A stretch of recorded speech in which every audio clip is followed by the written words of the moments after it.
À votre santé. Et c'est pas peu dire. Bonjour. Bonjour d'abord. C'est un véritable plaisir de vous retrouver pour cette deuxième partie, ce second round d'une certaine manière des questions-réponses de rentrée, puisque je trouvais que c'était vraiment une belle façon de renouer le contact que de reprendre avec des questions-réponses avant de développer un peu plus tous les sujets que j'ai préparés pour vous pour cet automne. Et vous allez voir, ça va être riche. Puis c'est un plaisir aussi parce que comme il fait chaud, il fait à nouveau très chaud en Catalogne, je me suis mis un peu au frais dans ce qu'on appelle le ravin. Vous savez, chez nous, quand il pleut énormément. Ce sont des pluies diluviennes, donc ça donne naissance à des sortes de petits canyons d'une certaine manière, des ravins secs qui sont remplis d'eau uniquement quand il pleut. Et d'ailleurs, pour vous faire profiter de la vue que moi j'ai de mon point de vue, pendant que je vous parle, je vous montre un petit peu un ravin avec beaucoup de noisetiers qui poussent. Vous voyez tous ces les pousses de noisetiers typiques qui poussent dans toutes ces perches très droites que j'aime beaucoup. Et ça, c'est le ravin qui te poursuit. Oh, je vous le ferai peut-être découvrir tout à l'heure un peu plus. Attendez, on avance, comme ça on voit un petit peu le contexte. Hop, et puis le ravin là il continue. Il y a des anciennes habitations par là, il y a des ruines un peu partout. Vous voyez, ça continue, ça fait des méandres un petit peu partout. Puis là-bas il y a des ruines d'anciennes habitations. Même là on voit des vieux murets en pierre sèche, vous voyez, qui dénotent la présence humaine dans ce ravin depuis longtemps. Puis là moi je me suis trouvé un petit rocher, comme ça on sait un peu plus de quoi on parle. J'espère que j'aurai retrouvé à peu près le même cadre. Je pense que oui. Et on se retrouve ensemble pour une grosse heure et demie. Je dis ça parce que j'ai regardé les batteries de la caméra qui sont un peu déchargées. On se retrouve pour une grosse heure et demie de questions-réponses. Toujours pareil. Non pas pour prétendre avoir réponse à tout, parce que ça serait absolument ridicule et impossible, non pas pour prétendre tout connaître en termes de maladie, au contraire, par contre pour essayer de décliner ensemble, de toujours considérer les paramètres qui sont les paramètres de santé. Je vous l'ai dit, pour moi c'est fondamental, on ne s'intéresse pas à la maladie. C'est ce qui me garantit aussi d'être tranquille sur le plan légal et de ne jamais être inquiété. Je ne m'occupe pas des maladies, c'est pas mon rayon, c'est pas mon secteur. Je ne suis pas spécialiste de la maladie. Il y a des gens qui sont spécialistes de la maladie, qui passent leur temps à l'étudier, à la combattre, à la juguler. J'estime que si vous êtes en train de regarder ces vidéos, c'est que vous avez peut-être compris que c'était un combat vain, perdu d'avance, et qu'on se battait la plupart du temps contre des chimères. C'est-à-dire que ce qu'on appelle maladie sont des symptômes. Et ces symptômes sont, non révélateurs de l'état de santé d'une personne. C'est-à-dire qu'ils ne peuvent en aucun cas être des critères d'appréciation de l'état de santé d'une personne. Je sais que quand on dit ça comme cela, ça peut paraître choquant, mais c'est très facile de s'en convaincre. Combien de personnes avez-vous rencontré qui n'avaient aucun symptôme et qui du jour au lendemain développent un cancer ? On leur découvre une tumeur pas possible. Pourtant, ils n'avaient aucun symptôme. Ils n'étaient pas malades. On leur découvre une tumeur de 10 cm et dans les 3 semaines ou dans les 1 mois, hop, dégagé. C'est donc bien qu'il y avait un problème. On ne peut pas prétendre qu'ils étaient en état de parfaite santé alors qu'ils n'avaient pas de symptômes. A l'inverse, vous allez rencontrer des personnes qui ont beaucoup de symptômes, qui mouchent beaucoup, qui toussent beaucoup et qui pourtant ne sont jamais vraiment malades, en tout cas ne vont jamais développer de grosses maladies. Parce que le symptôme n'est qu'une manifestation extérieure d'un état du terrain.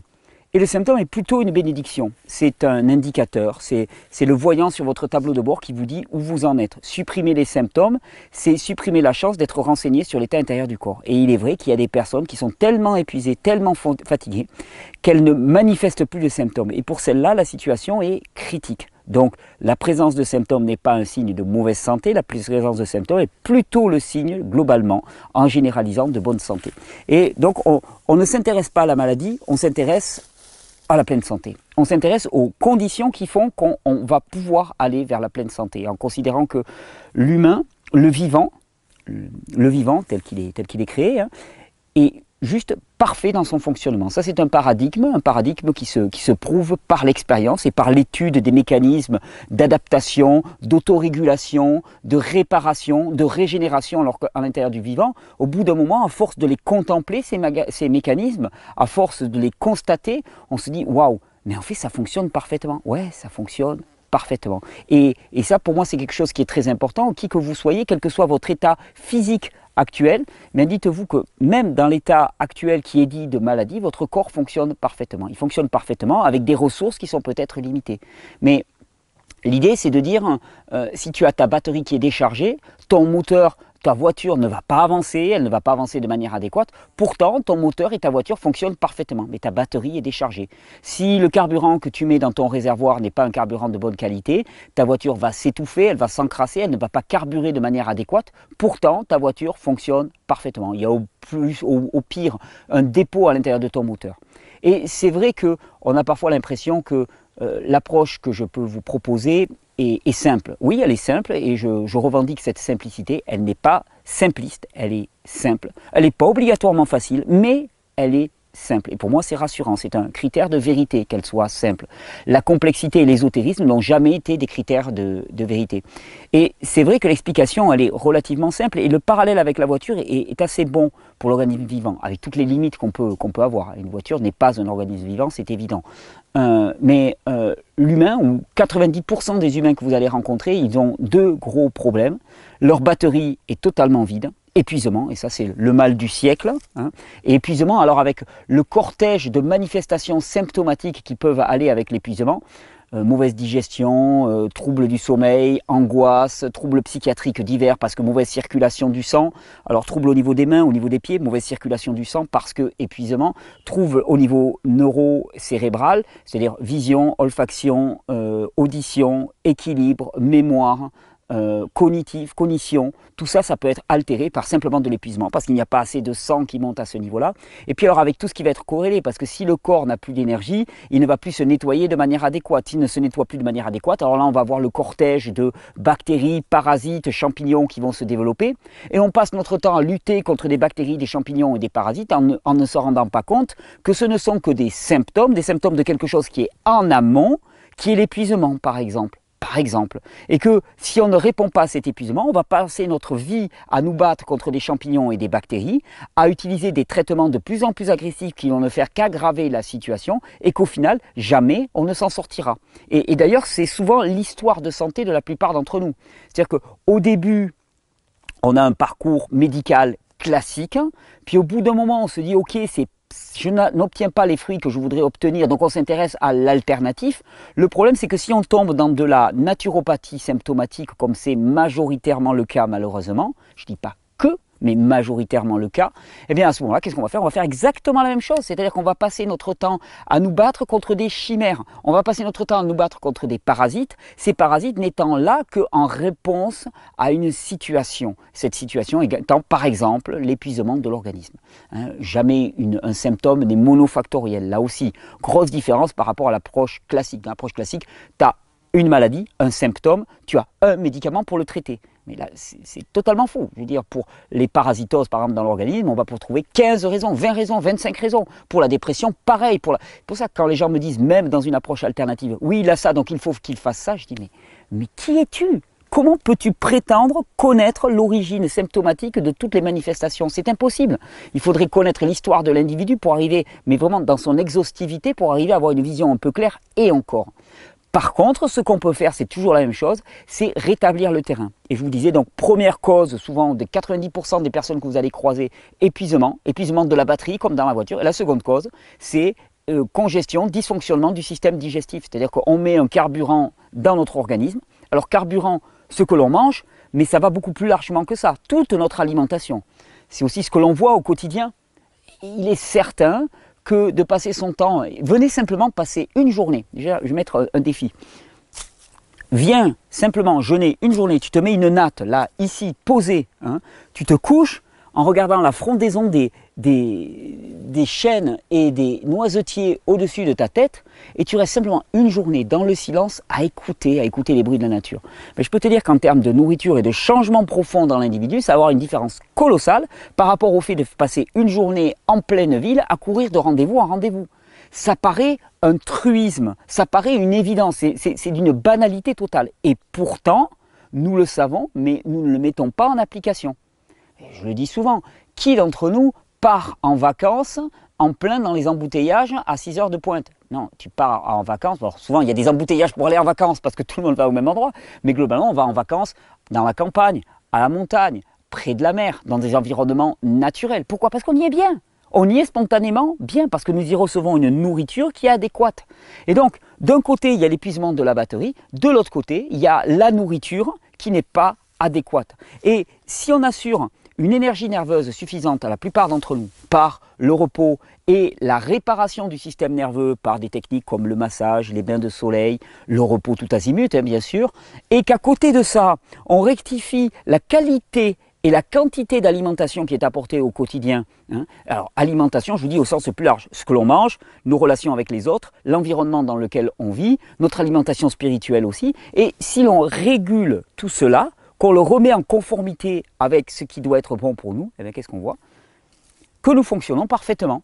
Qu'une fois qu'on a corrigé les apports, eh bien l'organisme fonctionne parfaitement. C'est pour ça, tu vois, je dis aux gens, mais regardez, pour vous en convaincre, regardez le nombre de personnes qui peuvent témoigner, par exemple, dans le livre d'or du site Régénère, pour dire « j'allais très très mal, j'ai changé mon alimentation, mon rythme de vie, et je vais très très bien ». C'est donc que ce n'était pas l'organisme qui avait un problème, c'était la nature et la quantité, la qualité et la quantité des apports externes et de l'énergie nerveuse disponible qui posaient un problème. Et c'est pour ça que je me permets de dire « le corps fonctionne parfaitement. Qui que vous soyez, je vous encourage à ne pas vous laisser persuader du contraire. Votre corps fonctionne parfaitement, y compris quand vous avez un cancer. Votre corps fonctionne parfaitement. À l'instant même, vous avez une tumeur cancéreuse, votre corps est en train de lutter, de nettoyer, de réguler, de nourrir le terrain et de le faire fonctionner. Et je pense que l'une des plus grosses stars de ce monde actuel, c'est le défaut d'émerveillement par rapport au vivant. On est fasciné par les machines, je vous le dis souvent, on est fasciné par ça. On dit, ah, mon téléphone, il donne l'heure, il fait calculatrice et ainsi de suite, et même il me parle.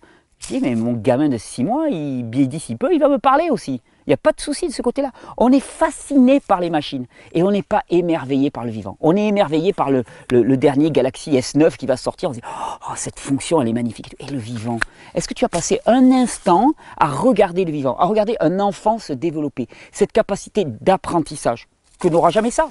Ça n'apprendra jamais, jamais, jamais rien. Ça ne s'adaptera jamais, ça ne se réparera jamais. Tant que ce n'est pas vivant, toutes ces capacités lui sont complètement étrangères.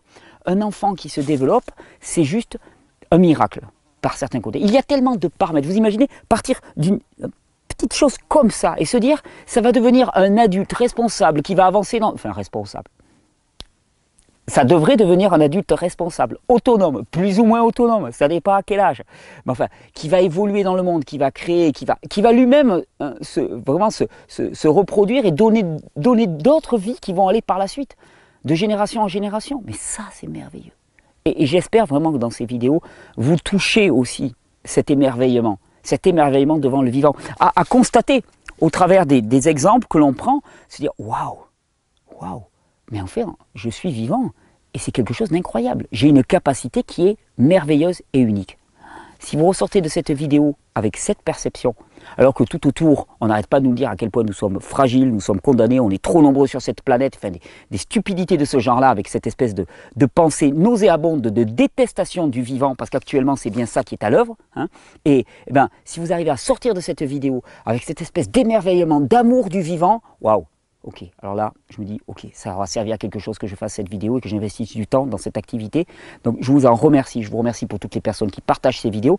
Je vous remercie aussi, mais j'ai découvert ça il y a peu de temps, et je vais faire comme tous les youtubeurs maintenant, si vous mettez un pouce bleu sous ma vidéo, parce qu'en fait, je m'en fiche pour moi, c'est pas pour me brosser l'ego, c'est simplement que ça augmente la visibilité de la vidéo. Donc là, un petit pouce bleu, et puis si vous pouvez y penser à chaque vidéo, vous mettez un petit pouce bleu, petit pouce bleu, petit pouce bleu, et la vidéo sera plus visible, et il y aura donc plus de personnes qui pourront accéder à ces informations, et peut-être à cet émerveillement, à cette waouh, waouh, qu'est-ce que c'est beau. On va reprendre des questions-réponses. Je crois que il y a la dernière fois, je vous avais fait le gros lot c'était la rentrée, donc il y avait le gros lot d'annonces. J'avais juste une petite annonce à vous faire encore, parce qu'on m'a posé la question. Il est délicieux, bien gingembré comme il faut. C'est même pas moi qui l'ai fait. Un cadeau de ma chère et tendre épouse qui me connaît et qui a mis du gingembre à fond. Donc petite annonce, on m'a posé la question, les cocos, Les Coco Boys reviennent, nouvel arrivage. On a laissé passer l'été pour des questions de transport, de logistique, pour éviter d'envoyer en pleine grosse chaleur. Et puis le mois d'août, c'est jamais bon. Maintenant, il va y avoir au moins un arrivage par mois et ensuite, on va passer à un arrivage tous les 15 jours. Les noix de Coco Boys sont de retour. De l'avis général, elles étaient excellentes. Je confirme, je connais très bien les noix de coco. Elles sont réellement excellentes. D'ici peu, il va y en avoir dans vos magasins bio et peut-être même en grande distribution. On est en train de travailler dans ce... Pardon. Excusez-moi. On est en train de travailler dans ce sens-là. Ça va démarrer doucement. D'ici là, vous pouvez en commander directement sur le site Coco Boys. Elles se conservent plusieurs semaines facilement au frais. Et vous allez voir, c'est excellent. Enfin, moi, en tout cas, je me réjouis vraiment. Donc, les noix de Coco Boys reviennent et c'est pour ma plus grande joie. On se fera une petite recette ou deux, peut-être fin septembre avec ça. Donc, elles arrivent aux alentours du 20 et quelques septembre. Vous pouvez déjà commander en précommande les cartons parce que ça part assez vite. On ne va pas perdre de temps. Je n'ai pas énormément de batterie sur la caméra. On va reprendre les questions tout de suite. Question de Farid. Diminuer les médicaments. Ce que j'aimerais savoir, c'est le mode opératoire à adopter lorsqu'une personne prend plusieurs traitements médicamenteux et qu'elle décide d'ajouter des apports de jus ou de plantes. Comment savoir quand va-t-elle soit réduire ou supprimer complètement la prise de médicaments? Alors, c'est vrai que c'est une très bonne question. C'est vraiment quelque chose sur lequel je n'ai peut-être pas assez insisté jusqu'à présent. Et là, je vais le faire de façon majeure. Comme je vous dis, on ne s'occupe pas des maladies. En tout cas, moi, je ne m'occupe pas des maladies. Et d'ailleurs, quand je rencontre quelqu'un qui me parle de ses symptômes, au mieux, ce sont des indicateurs qui vont m'aiguiller. Hein. Mais bon, si tu regardes la personne, tu vas savoir tout de suite si elle est épuisée, quelle est la nature de ses problèmes. Donc, on ne s'occupe pas des symptômes et on ne s'occupe pas des maladies. Et c'est pour ça que maintenant, j'ai de plus en plus tendance à dire aux gens, les traitements médicamenteux qui vous sont prescrits sont en rapport avec une maladie. Nous, on est dans un tout autre registre. Donc, quelque part, les deux sont deux mondes parallèles. Hein. Et donc la question toujours qu'on me pose, c'est est-ce qu'il faut que j'arrête mes médicaments? Je dis non, c'est deux choses différentes.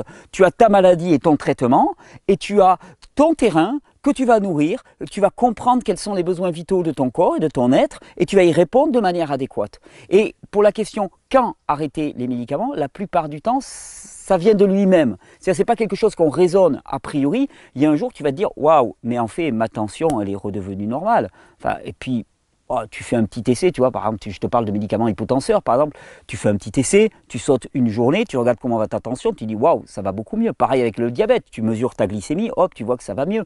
Les médicaments anti-inflammatoires, les produits anti-inflammatoires, choses comme ça, bah, au bout d'un moment, tu te sens bien et intuitivement, tu dis tiens, je vais faire une petite pause pendant un jour ou deux, par exemple. Tu regardes, tu dis waouh, je me sens très très bien. Puis tu peux en parler à ton médecin. Il y a de plus en plus de médecins généralistes qui sont vraiment attentif à cette notion de terrain. Je sais qu'il y en a de plus en plus qui regardent cette vidéo et pour moi ça c'est une grande joie parce que si on peut travailler main dans la main c'est juste fabuleux et donc en accord avec lui tu en discutes, tu lui expliques, tu dis je me sens de mieux en mieux, est-ce que vous pouvez me proposer un protocole pour diminuer? Donc globalement je dirais que ça ne devrait pas être la première question que l'on se pose. La première question c'est qu'est-ce que je peux faire maintenant pour réellement répondre aux besoins vitaux, à mes besoins vitaux?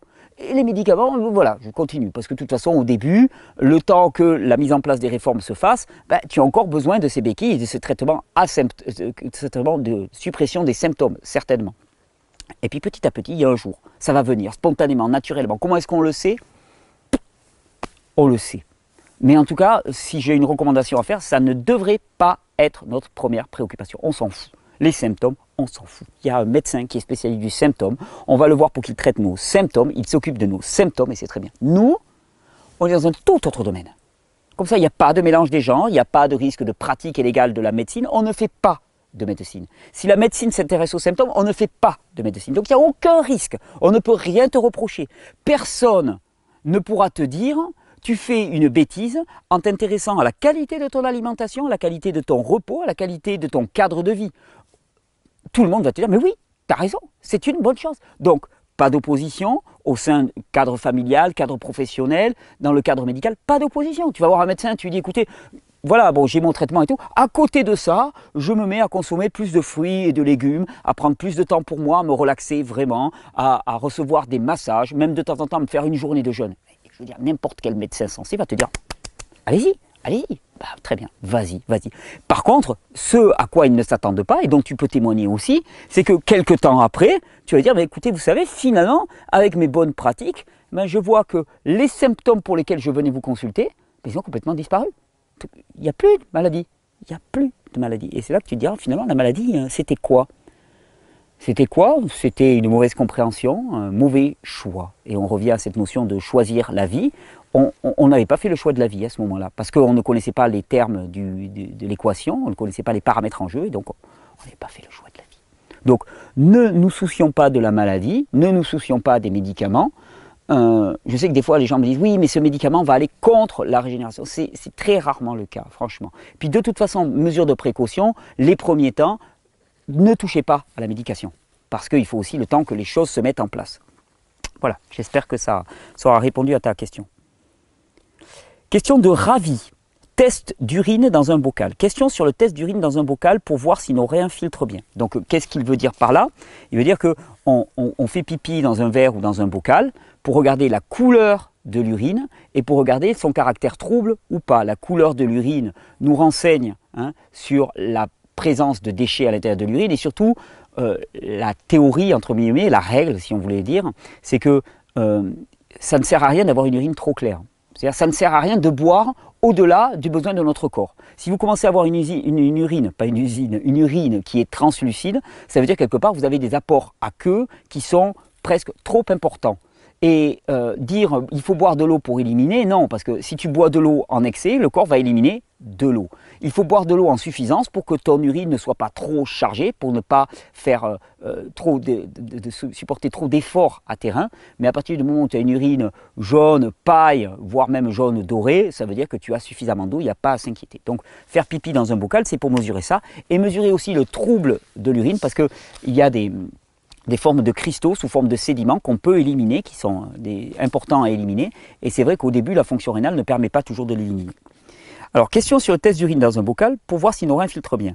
Pourquoi certaines personnes éliminent des déchets nouveaux lors du test des urines, mais que si elles se mettent au cru, régime qui ne produit pas de déchets neufs, leurs reins n'arrivent pas à éliminer les vieux déchets?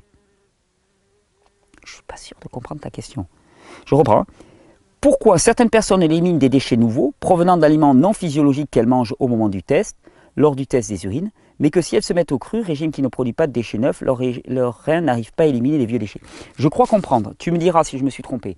Pourquoi est-ce que certaines personnes qui, par exemple, vont faire un gros repas de fête, elles vont aller uriner dans un bocal, elles vont avoir une urine trouble, suite à ce gros repas de fête, et puis ensuite si elles se mettent à prendre un régime alimentaire extrêmement porté sur les fruits et légumes, ne vont pas éliminer les anciens reliquats. Alors, si c'est bien ça, je crois qu'il y a un gros risque, c'est le risque de croire qu'on a compris quoi que ce soit au fonctionnement biologique du corps.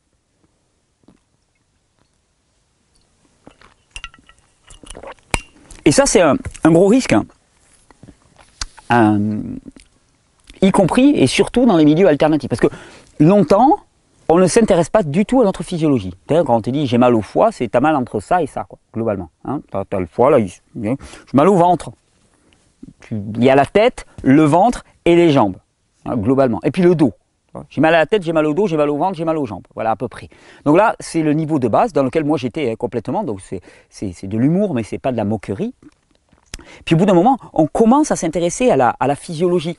Hein, parce qu'on regarde des vidéos aussi de personnes qui nous expliquent certaines choses. Il faut bien comprendre que toute personne qui va t'expliquer quelque chose, y compris moi bien sûr, va le faire avec un regard orienté, pour ne pas dire idéologisé. Hein, on essaye de s'en abstraire le plus possible, mais quand même, lié à notre histoire, notre culture, les personnes que nous avons rencontrées, les formations que nous avons je vais dire subies. Il ne faut pas le dire comme ça, les formations que nous avons vécues ou choisies. Et donc, on découvre un peu de physiologie, là d'un seul coup, on a réponse à tout. On dit, ah, c'est parce que c'est le foie et tout. Des fois, je vais sur Facebook et je m'amuse beaucoup. Excusez-moi, je vous titille les gens qui sont sur Facebook, mais des fois, je vois des apprentis naturopathes parce qu'ils ont entendu un tel. Alors, le docteur Morse. Alors, le docteur Morse a dit, et puis tu réexpliques la même chose. Désolé, mais la physiologie, c'est certainement beaucoup plus complexe que ça. Robert a une approche qui est intéressante. Je suis le premier à avoir recommandé son livre, donc il n'y a aucun problème de ce côté-là. Par contre, s'en tenir à ça et le répliquer de manière idéologique et religieuse, d'après moi, c'est juste le degré zéro de la compréhension du fonctionnement biologique du corps humain. Et attention, hein, ça n'a rien de personnel ce que je dis là, c'est global. Je profite de ta question pour rebondir. Et ce que je sais, c'est que la plus formidable des erreurs, c'est de croire à partir de ce moment-là qu'on a compris comment fonctionne le corps humain. Et c'est faux. C'est faux. Je pense que personne parmi nous n'a de compréhension globale du fonctionnement du corps humain. Tu peux aller voir des spécialistes médecins, ils vont te décrire les micro-détails du fonctionnement biologique de telle cellule, telle cellule, telle cellule. Ça ne veut pas dire pour autant qu'ils ont compris le fonctionnement biologique du corps dans sa globalité. Par rapport à cette question de l'élimination des déchets, je crois que c'est exactement la même chose. Il est certain qu'une urine qui est plutôt foncée, ou en tout cas pas transparente, et qui contient un léger dépôt trouble, indique une élimination de sédiments. Mais cette élimination de sédiments, elle peut être due à des multiples choses. Et par exemple, quelqu'un effectivement qui va manger un repas extrêmement chargé, extrêmement complexe, et pour lequel d'ailleurs il n'est pas habitué, parce qu'il y a cette question aussi d'habituation, va peut-être éliminer beaucoup de déchets parce que ce sont les déchets immédiats qu'il élimine. Par contre, pour aller taper dans les déchets qui sont en réserve dans le corps, c'est beaucoup plus complexe que ça. Ça demande beaucoup plus de temps et de travail. Donc, élimination directe des déchets métaboliques liés à l'ingestion d'un repas ou liés à un temps de stress, de travail, parce qu'il ne faut pas tout ramener à l'alimentation, pas la commerce, il ne faut pas tout ramener à cette alimentation-là. Bon, oui, tu élimines immédiatement ces déchets-là. Par contre, pour aller taper dans les réserves, ça demande tout autre chose. Ça demande certainement beaucoup d'énergie, ça demande un système lymphatique qui fonctionne au top, ça demande un foie qui fonctionne au top, ça demande une circulation qui commence à bien avancer, et ça demande, entre guillemets, du temps et de l'investissement sur le fonctionnement du corps. C'est-à-dire investir, c'est-à-dire, je veux dire, être attentif aux besoins vitaux du corps, les accompagner et les soutenir. Pas les stimuler, les soutenir. Et moi j'ai vu par exemple vraiment la filtration rénale s'améliorer à force de petits jeûnes, des jeûnes courts plutôt, moi je fais plutôt des jeûnes courts, je ne suis pas une grosse physionomie donc les jeûnes longs, je ne sais pas si ça me convient pas, en tout cas moi ça ne me va pas. Je n'ai pas envie de perdre trop de poids. Déjà que j'en ai pas beaucoup, j'ai pas envie de perdre trop de poids, donc je fais des jeûnes courts.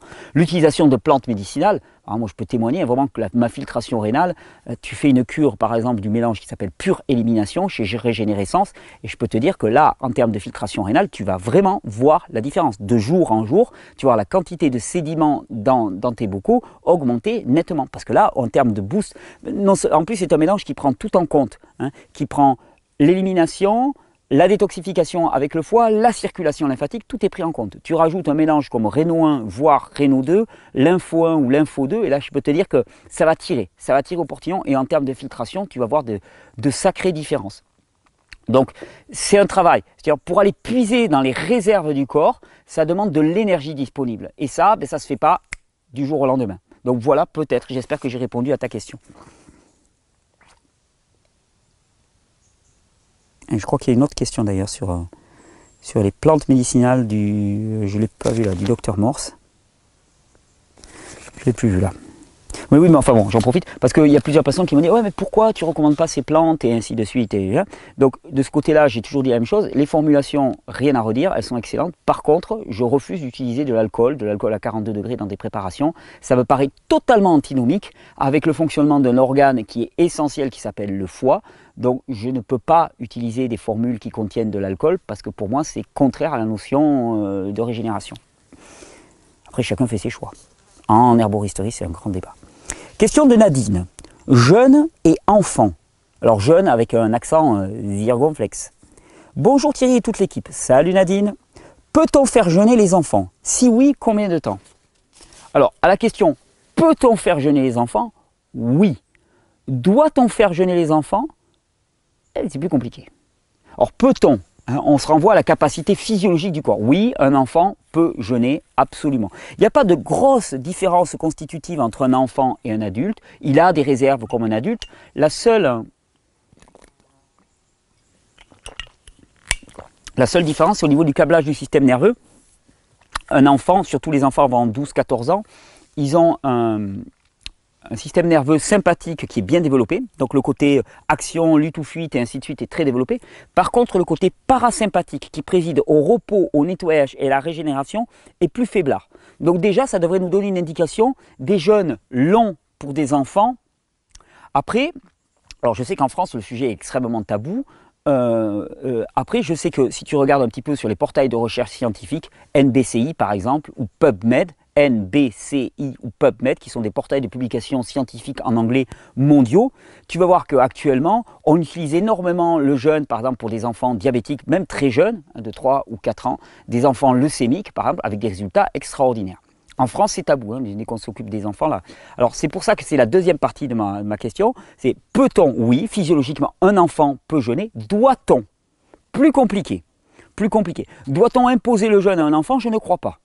D'un point de vue pédagogique, je pense qu'il y a le gros risque d'associer la notion de privation alimentaire à une punition, donc déjà ça ne le fait pas. Ensuite, ça peut être qualifié très rapidement d'abus sur enfant, de privation de nourriture et d'abus sur enfant. Donc attention, en France. Et puis là, secte. Danger sectaire. Donc attention, il faut raser les murs, hein, comme ça. Et bon, ceci mis à part, doit-on faire jeûner les enfants? Je ne pense pas. Si un enfant a envie de jeûner spontanément, ou parce qu'il a entendu ses parents en parler et qu'il a envie de faire l'expérience, je ne vois pas d'inconvénient.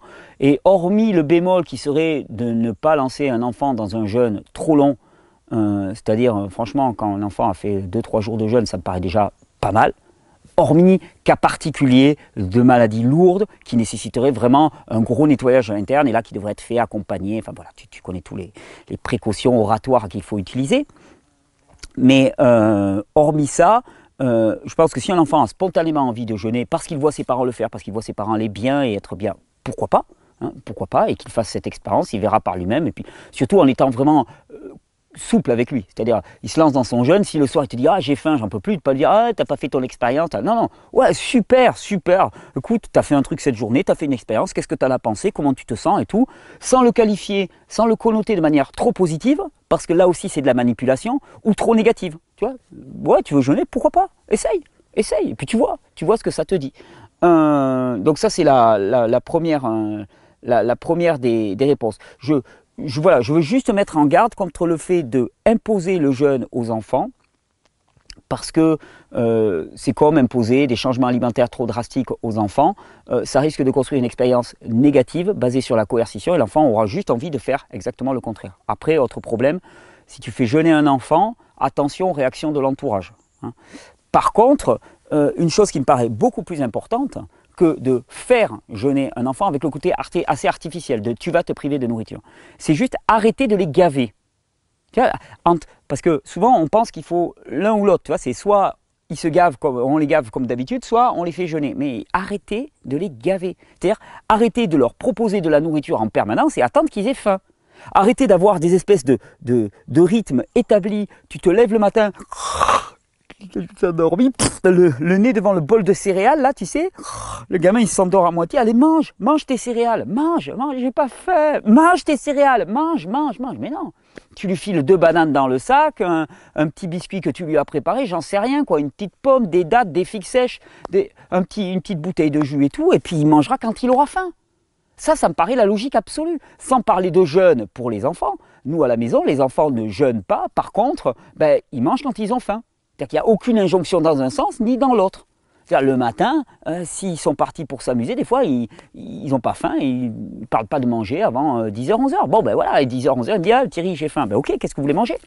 Puis on se fait un petit repas, puis après à midi, le repas de midi, on se fait un repas vers les 13h et tout, on a un rythme quand même à ce niveau-là, mais pour le repas du matin, aucune injonction. Puis des fois même, il y a des matins, ils n'ont pas faim, ils n'ont pas envie de manger, bon ben il n'y a pas de problème, mais il n'y a aucun interdit. Il n'y a aucun tabou, il n'y a aucun interdit, il n'y a aucune injonction, il n'y a aucune obligation et il n'y a aucune connotation morale. Et ça, je pense que c'est très important. Parce que souvent, on se dit « Ah, mais mes enfants, je leur laisse le choix. » Sauf que si tu leur laisses le choix en leur laissant sentir que s'ils font comme ça, tu es content. Et puis en faisant comme ça, tu n'es pas content. Il faut savoir que pour un enfant, le contentement de ses parents est un facteur essentiel. Donc ça reste de la manipulation. Donc vraiment, arriver à désémotionnaliser ce genre de choix. C'est-à-dire, tu veux manger, tu ne veux pas manger, ce n'est pas important.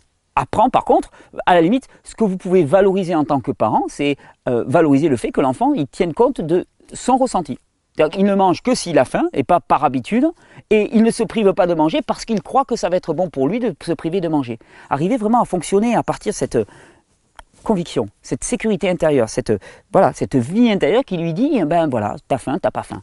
Le problème, c'est ça, je crois, surtout. Le problème, c'est l'espèce de rythmicité, d'obligation, et le fait qu'on gave les enfants en permanence, parce qu'on a peur. On a peur qu'ils manquent, on a peur qu'ils manquent en permanence. C'est faux. Donc, peut-on faire jeûner les enfants? Oui. Si oui, combien de temps? En règle générale, je dirais quand même peu. Je ne les lancerai pas dans un grand jeûne, sauf cas pathologique et avec encadrement de personnes qui sont un peu spécialisées là-dedans.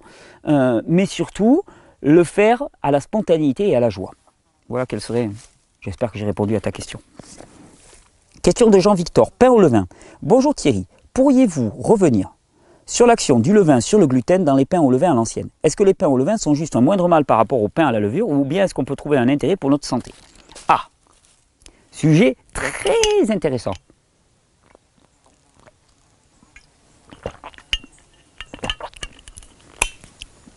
Très intéressant. Parce que c'est vrai qu'on est rentré dans un monde du pas de gluten, pas de produits laitiers. Et donc le blé et les produits laitiers, il faut les bannir, pas les bénir, non surtout pas les bénir pour le coup, il faut les bannir systématiquement. Et c'est vrai qu'on est dans une société du bouc émissaire, c'est-à-dire qu'il y a des coupables, là c'est le gluten et les produits laitiers, qui sont coupables de tous nos maux, on supprime le gluten et les produits laitiers, là, on va aller bien. Alléluia. Bon, malheureusement, c'est pas comme ça que ça marche. Et effectivement, j'ai à cœur de plus en plus de sortir de ce discours simpliste et de montrer que les choses ne sont pas aussi simples. Déjà, premièrement, un produit n'est jamais nocif, si tant est que cette notion ait un sens, il n'est jamais nocif par lui-même. C'est le fruit de l'interaction entre un produit et un organisme. Ce que je veux te dire par là, c'est que, imaginons, l'exemple que je prends souvent, des gens qui sont par exemple exposés à des vapeurs de mercure. Il y en a qui vont présenter quelque temps après une forte intoxication aux métaux lourds, il y en a qui ne vont pas la présenter. Pourquoi? Parce que tu vas être exposé à du mercure, d'accord? Mais certains vont l'absorber, d'autres ne vont pas l'absorber, parce que l'état de leur immunité, de leur barrière microbienne qui protège toute leur surface de séparation entre milieu intérieur et milieu extérieur est suffisamment forte, leur immunité est suffisamment forte pour se protéger de ces éléments étrangers, et même parmi ceux pour qui le mercure va passer à l'intérieur de l'organisme, il va y en avoir qui vont avoir un bon système de détoxification, ce qui vont dire qu'ils vont éliminer le mercure, et d'autres qui ne vont pas avoir un bon système de détoxification, ce qui fait que le mercure va s'accumuler. Est-ce à dire que le mercure est nocif ou pas? Le mercure n'est pas propre à la santé humaine, ça c'est certain, mais sa nocivité va être toute relative selon le type d'organisme de l'individu en question. Donc déjà, dire qu'un aliment est un poison ou pas, j'ai pu le dire à mes débuts, j'en suis revenu depuis très longtemps. Donc ça, oublions. Deuxièmement, quand on prend de blé ou de produits laitiers, on va d'abord parler du blé.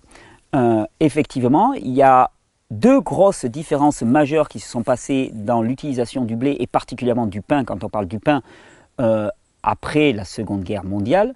Bon, il y en a trois même. Bon, le premier, c'est l'introduction des pesticides et des fongicides. Avant, les blés n'étaient pas des blés empoisonnés par des pesticides et des fongicides. Maintenant, il y a des pesticides et des fongicides sur les blés en grande quantité que tu te bouffes quand tu manges du pain. Donc ça, oublions. Déjà, on parle de produits biologiques, si possible, au minimum.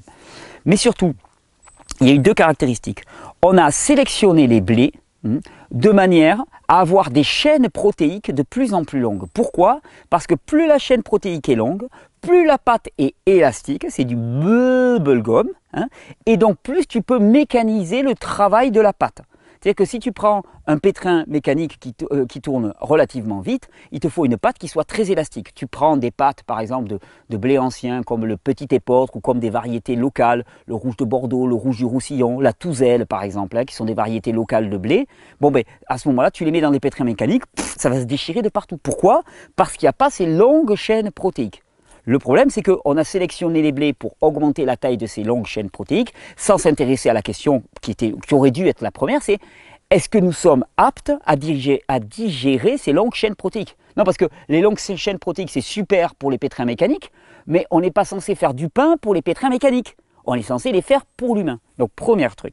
Deuxièmement, quand on travaille le pain, la pâte, à un moment, on la laisse reposer. Quand on la laisse reposer, à l'intérieur de la pâte, il y a le travail de deux types de micro-organismes, des levures et des bactéries. Les levures vont être responsables du gonflement du pain, les bactéries vont être responsables de la prédigestion du pain. C'est ce qui va donner le goût un petit peu acide au pain. Prédigestion, en particulier, découpage des longues chaînes de protéines. Or, qu'est-ce qui se voit à la vue? C'est que le pain gonfle. C'est pas que le pain soit digéré. Ça se voit pas. C'est une action des bactéries, mais ça n'a pas d'influence sur l'aspect du pain. Donc, qu'est-ce qu'on a fait? On a choisi des températures plus élevées qui avaient tendance à favoriser les levures et on a ensemencé massivement en levure. C'est-à-dire qu'au lieu d'utiliser un levain qui contenait des bactéries, des levures propres à l'endroit, propres à la personnalité même du boulanger, enfin c'est quelque chose de très complexe et de très subtil, on a balancé des levures en grande quantité. Ce qui fait que le pain, il lève. Donc on vend du vent, on vend de l'air, génial. Au point de vue business, marketing, business plan, c'est topissime. Hein. Par contre, le travail de prédigestion du pain ne se fait pas. Alors si tu mets conjointement allongement des chaînes de protéines, plus on n'a plus de prédigestion des chaînes de protéines par les bactéries, ben on se retrouve avec des pains qui sont munis, nantis de chaînes protéiques beaucoup trop longues. Et c'est vrai que beaucoup d'entre nous n'ont pas la capacité digestive pour digérer cela.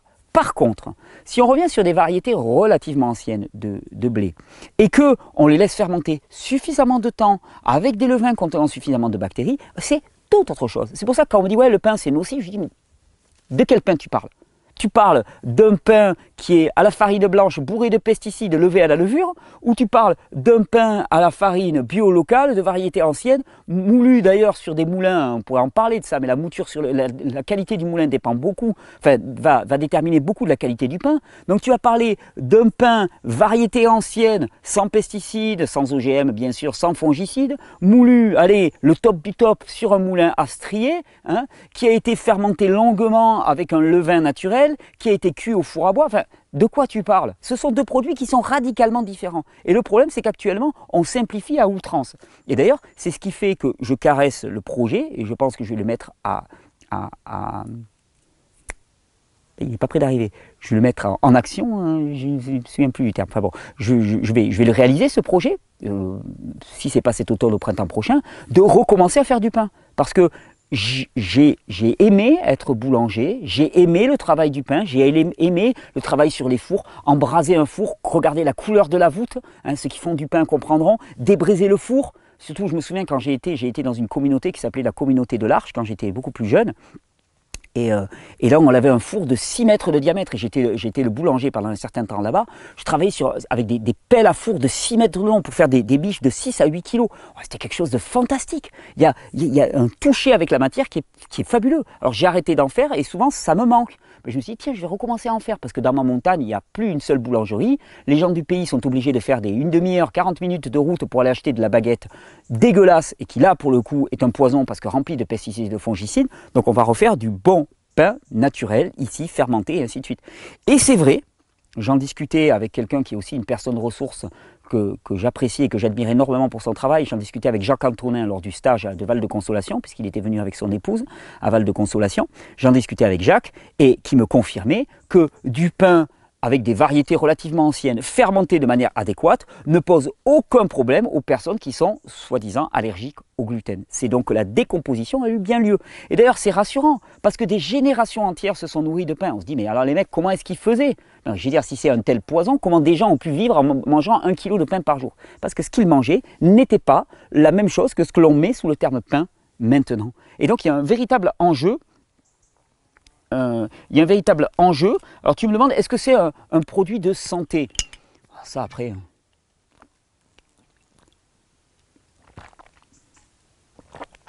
Si je reprenais, il y a une classification qui existe parfois en naturopathie. Il y a les aliments d'augmentation de la santé, il y a les aliments de maintien et puis il y a les aliments de dégénérescence entre guillemets.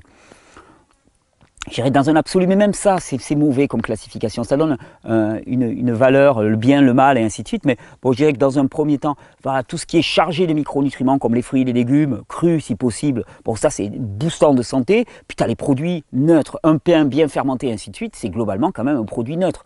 Après, ça peut être modulé, parce qu'il faut bien voir aussi une question d'approvisionnement. C'est-à-dire qu'en plein hiver, quand tu n'as plus de fruits, ben, dans une logique de production locale, de ne pas consommer des produits qui sont venus de l'autre côté de la planète ou en camion du sud de l'Espagne, produits par des esclaves à grands coups de pétrole, hein, avoir des céréales, pourquoi pas? Je dirais pourquoi pas. Mais d'ailleurs, ça c'est une chose qui est très très intéressante. Je pense que tous ces raisonnements, et je parle pour moi-même, ce sont des raisonnements très intellectuels de personnes qui ne sont plus des paysans. Je te dis ça parce que, par exemple, moi, ça fait très longtemps que je mange essentiellement cru et que des légumes cuits, quand j'en mange, si j'aime bien de temps en temps des petites carottes à la vapeur, des trucs comme ça j'aime bien, voilà, donc j'en mange de temps en temps. Mais par exemple, les pommes de terre, j'en mangeais pas. Sauf que cette année, eh ben, on a fait nos propres pommes de terre. Et je peux te dire que quand j'ai soulevé la paille et qu'on a récolté les pommes de terre, un peu comme des œufs de Pâques, tu sais, de temps en temps tu trouves tes patates, hein, que j'ai mis mes patates en cagette pour les faire sécher, le truc que je me suis dit, j'ai dit, je vais manger de mes pommes de terre. Donc tous les raisonnements, ils se cassent la gueule aussi sur le fait d'être soi-même producteur. Et si tu fais ton propre pain, si tu cultives tes propres patates, je pense que tu les vois complètement différemment. Et ça permet de sortir d'un aspect un petit peu trop religieux, du 100% cru. L'été, il est évident, quand il y a pléthore de fruits et de légumes, tout le jardin est abondant, il n'y a aucun problème de ce côté-là. Mais en hiver, on fait comment? Est-ce qu'on privilégie le cru, fruits, légumes, au besoin en les faisant venir de l'autre côté de la planète à grand renfort de pétrole et ainsi de suite, ou est-ce qu'on privilégie quelque chose qu'on produirait soi-même, localement?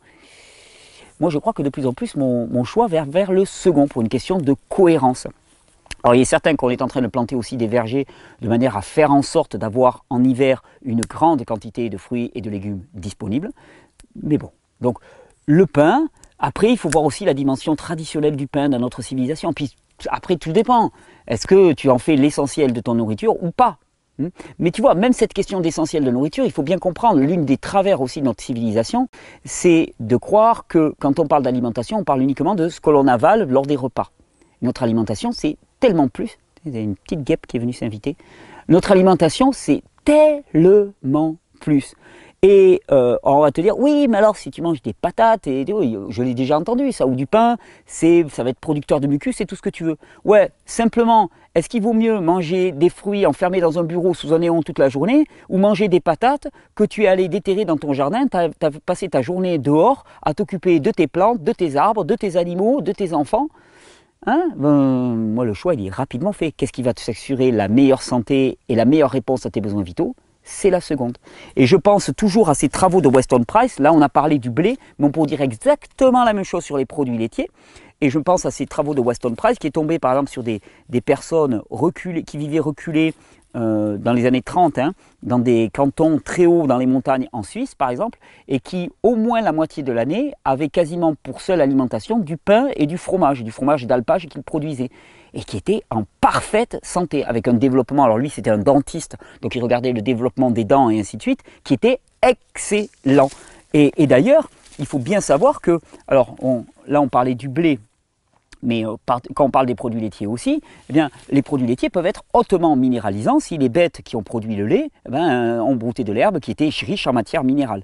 Donc c'était juste, ce petit aparté, c'était juste pour nous inciter à ne pas rentrer dans du simplification à outrance et de ne pas céder aux mœurs de l'époque qui veulent qu'on fasse des boucs émissaires. C'est-à-dire que d'un seul coup, les grands coupables, c'est le blé et les produits laitiers. Ah non, mais le rythme de vie, le stress au travail, la pollution par les téléphones portables, par les écrans, le fait que les enfants soient tout seuls toute la journée ou face à des enseignants et qu'ils ne voient pas leurs parents, l'absence de vacances et tout, les pesticides, les fongicides, non, c'est pas le problème. Le problème, c'est les blés et les produits laitiers. Répétez après moi. Le blé et les produits laitiers sont les problèmes. Eh bien non, j'aime bien prendre le contrepoint de ça. Et d'ailleurs, j'espère dans l'automne aller voir Jacques chez lui et qu'on se fasse une petite vidéo un peu punchy sur l'apologie du pain. T'imagines? Régénère qui fait l'apologie du pain. Ça va discuter sérieusement sur Facebook. Ça va être cool. On va rigoler. Mais ouais. Et c'est pareil pour les produits laitiers. Produits laitiers, hein, je veux dire, c'est de quoi tu parles? Cru ou pas? Fermenté ou pas? Fermenté combien d'heures? S'ils sont longuement fermentés, est-ce que c'est du lait qui vient de vaches Holstein avec une caséine extrêmement longue? Ou est-ce que c'est du lait qui vient de vaches natives, les petites vaches là, tu vois, comme les Jersey par exemple, qui produisent une caséine de type A2 qui est beaucoup plus courte. La fermentation décomposant la caséine, si la caséine est beaucoup plus courte, il n'y a pas de phénomène d'allergie qui apparaît. Il n'y a aucun phénomène d'allergie qui apparaît. Donc c'est vraiment très intéressant. Et effectivement, par exemple, et ça, je sais que ça en défrise certains, mais si tu vises une autonomie alimentaire agricole, il me semble important d'inclure les animaux dans cette autonomie. Parce que tu vas avoir des années où au niveau végétal, ben, ça va être la catastrophe. Tu as une mauvaise gelée au mauvais moment, tu as toutes les fleurs qui prennent la gelée, tu n'as pas de production de fruits. Les animaux sont beaucoup plus stables dans le système et ils t'assureront une part d'apport alimentaire qui sera suffisante. Le problème, c'est que tant qu'on compte sur des esclaves et du pétrole pour produire notre nourriture, globalement, ce genre de considération, on ne les a pas. Le problème, c'est que peut-être que ça va pas durer très longtemps. Et puis, de toute façon, je crois qu'il y a une vraie joie, une vraie félicité à être responsable de sa santé et responsable de sa nourriture. Et puis même, il y a une vraie joie, là on dérive sacrément, hein, mais je crois que là aussi, hein, on se trompe littéralement actuellement quand, face à la violence du système de traitement des animaux actuel, la réponse c'est pas d'animaux.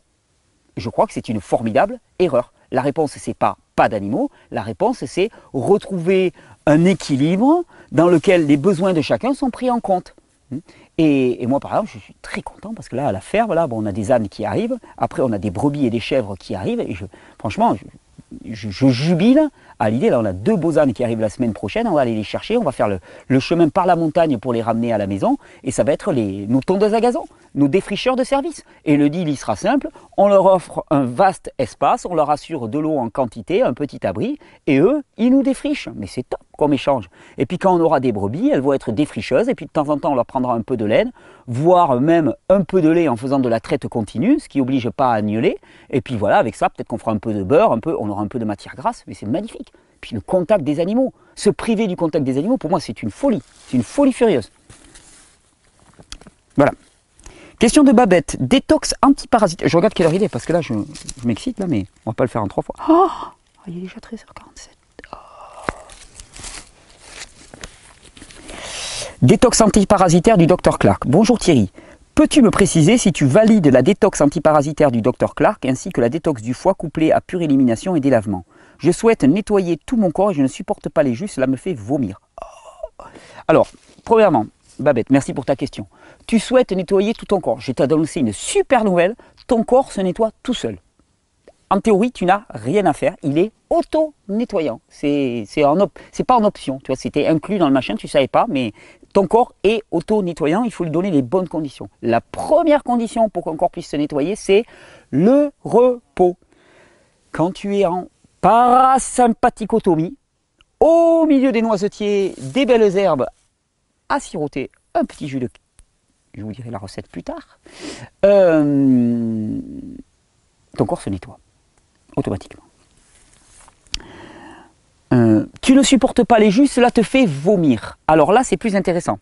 Si les jus te font vomir, il y a de fortes chances que les nutriments qui sont présents dans les jus suscitent, stimulent des réactions de nettoyage dans le corps qui sont trop importantes. J'aurais tendance à te dire, consomme des petites quantités de jus. Trouve un jus qui ne te fait pas vomir et consomme des petites quantités de jus. Au besoin, au début, une petite cuillère de temps en temps. Mais ça veut dire certainement qu'il y a un état de congestion dans ton organisme qui est assez important. Alors ensuite, est-ce que je valide la détox antiparasitique du Dr Clark ainsi que la détox du foie couplée à pure élimination et délavement? Alors, le problème, c'est que la détox antiparasitaire du Dr Clark, elle répond toujours aux mêmes problématiques symptomatiques. C'est-à-dire qu'on va enlever les parasites. Oui, pourquoi il y a des parasites? Non, parce que tu les enlèves, mais pourquoi est-ce qu'il y a des parasites? Pourquoi est-ce qu'il y a des parasites qui se sont développés? Je sais que le Dr Clark était obsédé par les parasites. Le problème, c'est que quand tu fais la détox du Dr Clark, tu vas devoir la faire toute ta vie, en permanence. Parce que tu vas virer les parasites, tu vas un peu mieux, hop, ils reviennent, tu vires les parasites, ils reviennent, hop, tu vas les parasites. Enfin, tu vois le cycle, là, je ne vais pas te le faire 10 fois, mais je veux dire, c'est insoluble. Pourquoi? Parce qu'on ne s'est jamais intéressé au terrain. Pourquoi est-ce qu'il y a des parasites? Parce qu'il y a accumulation de déchets. Et ces parasites viennent résoudre le problème. Je dirais même qu'à l'extrême, supprimer les parasites alors qu'ils viennent résoudre le problème, c'est se tirer une balle dans le pied. Donc la chose à faire, c'est permettre, faciliter, accélérer, soutenir le nettoyage du corps de manière à ce que les parasites ne soient plus nécessaires dans une telle quantité. Et après, si tu as vraiment accéléré le nettoyage du corps, prendre quelques plantes antiparasitaires par exemple, pour aider, accompagner l'élimination des parasites, là, les mecs, on a enlevé la table, mais ils stagnent, tu vois, ils veulent pas quitter la table, tu vois, c'est un peu le truc, là, on ferme, et puis les mecs ils sont toujours à table, alors tu prends leur gobelet et tout, ils n'ont plus rien à manger, mais là ils continuent à discuter, là, tu dis, hé Coco, les parasites, là, vous avez vu l'heure qu'il est, là, non, cassos, hein, on sort. Bon, donc là, un petit coup d'antiparasitaire, pourquoi pas, et j'ai rien contre les protocoles du Dr Clark, je les trouve extrêmement complexes, c'est complexe, c'est pas facile, la cure du foie, c'est pareil, c'est pas agréable. Je pense que il faudrait arrêter de considérer que... Oh là, vous savez ce que c'est ça? J'ai pas fait attention. C'est une feuille d'ail des ours séchée. Ça veut dire qu'il y a quelques mois, il y a eu des ailes des ours dans ce ravin. Et ça m'intéresse fort parce que je croyais que l'ail des ours, il n'y en avait que au-dessus. On va 10 minutes, un quart d'heure dans un autre ravin cueillir de l'ail des ours. Alors que là, on est à même pas une minute de la maison. C'est très intéressant ça. Elle aura servi à quelque chose cette vidéo. Enfin non. On croit trop que pour être en bonne santé, il faut forcer, il faut faire des efforts, il faut accomplir des tas d'actions, il faut des protocoles extrêmement compliqués, il faut que ça soit désagréable et difficile. Pour être en santé, la plus belle des choses à faire, c'est se reposer. Et il n'y a rien de plus agréable. Hein. L'organisme est fait pour se nettoyer naturellement, à partir du moment où on lui donne du repos. À partir du moment où on repose, on met les organes au repos. Donc mettre les organes au repos, c'est par exemple s'abstenir de s'agiter, s'abstenir de manger pendant un temps, les mettre au repos. C'est ce qu'on appelle le jeûne. À partir du moment où on met les organes au repos, il se nettoie. C'est automatique. Tu arrêtes de solliciter un organe, il se nettoie. Il attend que ça, c'est sa nature. Tant que tu le sollicites, il ne peut pas se nettoyer, tu arrêtes, hop, il se nettoie, hop, tu le ressollicites, il recommence à être en action. C'est juste ça. Donc, au final, tous ces protocoles extrêmement compliqués ne me paraissent pas vraiment très intéressants. Par contre, favoriser l'élimination dans ton organisme peut être très intéressant, parce que là, tu vas jouer sur les déchets. Hein. Prendre quelque chose, par exemple, comme le mélange hépato, hein, qui va soutenir la détoxification du foie, excellent. Pure élimination, au top. Hein. Faire quelques lavements, ouais, tu travailles sur l'élimination. Pourquoi pas des mélanges pour les reins, rénaux par exemple, excellent aussi. Tu vois, là, tu vas favoriser l'élimination. Et puis surtout, je vais te dire, s'il y a tant de déchets accumulés, si tu réagis si fort au jus, il y a des chances que l'accumulation soit importante. Et donc, j'en déduis qu'il y a certainement un état de fatigue très important dans ton organisme. Et ce n'est pas de la divination. Hein. Tu sais, je ne suis pas je vois. Non. Par déduction logique, hein, il y a certainement un état d'épuisement très avancé dans ton organisme, et ça, la première des choses à veiller, parce que tu auras toujours des parasites tant que tu seras épuisé.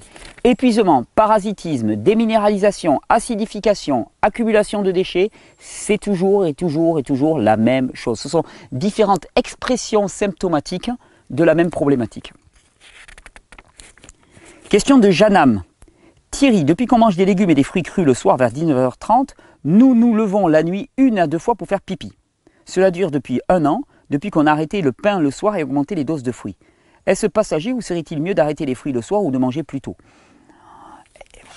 Disons que, il est certain que si tu manges des fruits et des légumes le soir et que tu as un volume de ta vessie, ça c'est important, qui est relativement limité, qu'elle ne supporte pas la dilatation, effectivement, tu vas aller à la miction assez souvent. Donc à ce moment-là, manger plus tôt, par exemple.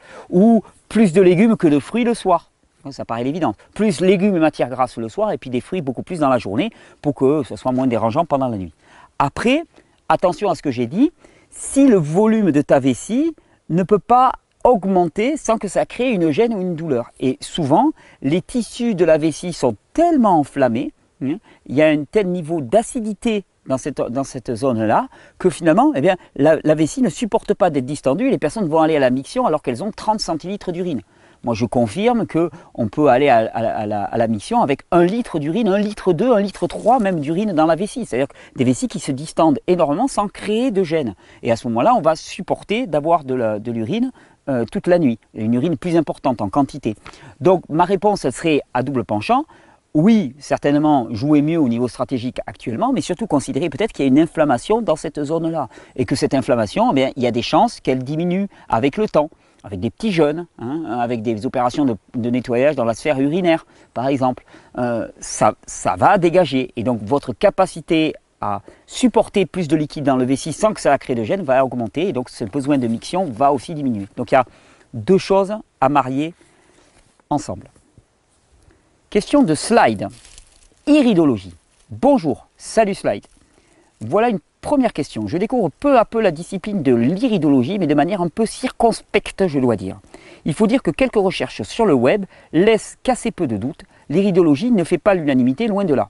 Ouais, alors en même temps, ce n'est pas un critère. Si tu tapes Thierry Casasnovas, tu vas voir que je ne fais pas l'unanimité, loin de là non plus. Pour beaucoup, il s'agit d'une méthode toute subjective, ressemblant davantage à de l'intuition que de l'interprétation de signes, sujette aux lectures contradictoires. J'imagine que d'autres avis existent. Comment les partisans de l'iridologie justifient-ils son intérêt et son efficacité? C'est très large comme question. Oui, alors c'est très large, on va essayer d'y répondre du mieux qu'on peut.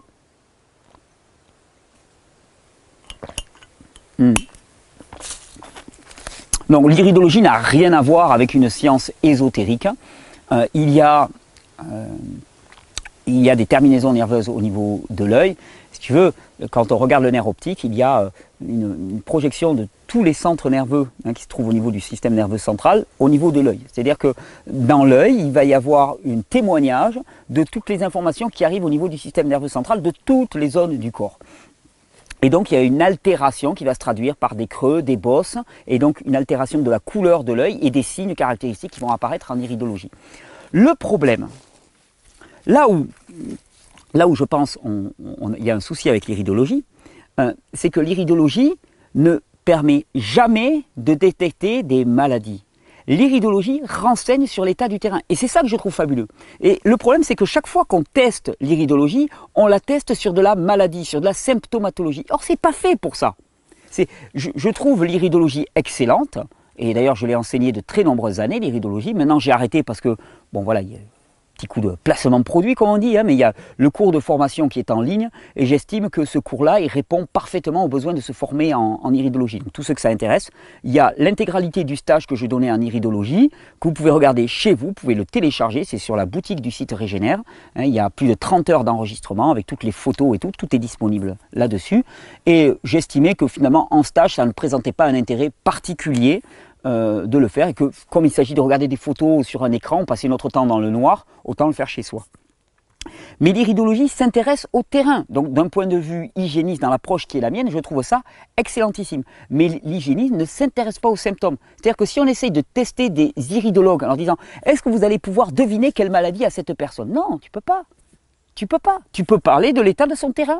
Tu vas pouvoir dire « Le foie est comme ci, comme ça ». Et le problème, c'est que nombre d'iridologues oublient qu'ils ne peuvent détecter que des faiblesses du terrain et se permettent il y a un mot qui me manque là, de conjecturer, la conjecturation. Bon, enfin, ils se permettent de dire, voilà, au lieu de dire, voilà, par exemple, cette personne a une faiblesse au niveau du fonctionnement du foie dans le système nerveux, puisque c'est toujours l'innervation des organes qui est en jeu. Cette personne a une faiblesse nerveuse au niveau du fonctionnement du foie. Il se pourrait donc qu'il y ait une congestion hépatique qui apparaisse si les conditions de vie de cette personne ne sont pas adéquates. Et ça pourrait peut-être se traduire par des expressions symptomatiques comme la cirrhose, comme de l'acné, comme des maux de tête ou des migraines, comme des boutons sur la peau, comme des... Enfin, tu vois, les expressions symptomatiques d'une faiblesse de fonctionnement hépatique sont tellement importantes que oui, on va dire à l'iridologue, ah mais t'as pas vu que telle personne avait telle maladie. Mais non, il l'a pas vu. Lui, il a vu que son organisme avait tel organe qui était faiblard. Par contre, là où le coco il est content parce qu'il dit, t'as pas vu qu'il avait telle maladie. Mais telle maladie, ce ne sont que des symptômes. L'iridologue, lui, il sera allé à la cause des causes des causes. Donc si l'iridologue ne se trompe pas sur la nature de ce qu'il peut faire, l'iridologie est excellente. Après, l'iridologie est très précise, elle demande beaucoup d'études pour arriver à être bon dans ce domaine. Mais attention, parce que là aussi, j'ai vu des lectures iridologiques, alors je suis encore chargé, mais sur Facebook, des gens qui disent « Ah ouais, je vois ça dans ton œil et tout », pour le coup, mon œil, enfin je veux dire, ça demande énormément de pratique. On ne peut pas regarder un œil sans considérer la personne. Tu ne peux pas étudier un œil sans connaître la personne. Ce n'est pas possible. Parce que là, on s'apparente à de la divination. Ça aussi. J'ai vu des apprentis naturopathes ou autoproclamés se lancer dans des conjectures pas possibles à partir juste de la lecture d'un œil. Je dis non, il faut connaître la personne, il faut connaître son historique de santé. Je veux dire, ça ne s'improvise pas. Ça ne se fait pas en 2 minutes sur un coin de comptoir. Ce n'est pas regarde-moi ton œil, je te dis tout de ta vie. Là, parce que là, c'est Madame Irma. Ce n'est pas de l'iridologie. Donc, voilà, j'espère que j'aurai répondu à ta question. Autre question, je tiens à cuisiner pour ma famille et moi-même quelques céréales, légumineuses ou féculents, à part les pâtes de blé raffinées. Qu'est-ce qu'il est préférable de bannir? Qu'est-ce qu'on peut privilégier? On peut privilégier tout ce qui est d'origine biologique, ça me paraît vraiment très très important, exemple de pesticides et de fongicides. En termes de céréales et de légumineuses, les légumineuses ne sont pas digestes. Ça contient des sucres et des protéines. La plupart des gens te disent d'ailleurs, enfin, à part les lentilles qui sont relativement digestes, les flageolets et tout, on te dit on pète après. Ouais, si tu pètes, ça prouve qu'au niveau digestif, c'est pas ça. Mais par contre, on continue à manger des faillots parce que c'est bon. Et parce que c'est bon. Mais cannabis aussi, c'est bon. Hein. Je vais te dire, il y a des tas de choses qui sont bonnes dans la vie et qui pourtant ne sont pas bonnes pour ton corps. Donc si on se base uniquement sur nos sens et notre sensualité qui se laisse tromper, on va faire n'importe quoi. Hein. Donc, les légumineuses, moi je pense que c'est un truc pas digeste du tout et qu'on peut certainement s'en passer. Par contre, tu as tout ce qui est quinoa, sarrasin par exemple, millet par exemple, qui sont des céréales qui sont beaucoup plus digestes souvent. Le blé, il est bon quand il est fermenté et transformé. Non fermenté, non transformé, c'est vrai que c'est pas ultra digeste. Voilà. Après à voir. Mais en tout cas, biologique avant tout. Que dénotent les poches sous les yeux? Alors, les poches sous les yeux, ce serait compliqué à expliquer le phénomène, mais on va le faire très simplement, puis tu iras chercher les explications par toi-même si tu veux. Ça renvoie à l'état du fonctionnement rein et surrénal. Quand il y a des grosses poches sous les yeux, c'est que les personnes ont les reins et les surrénales qui commencent à tirer la gueule un petit peu, qui commencent à être vraiment fatigués.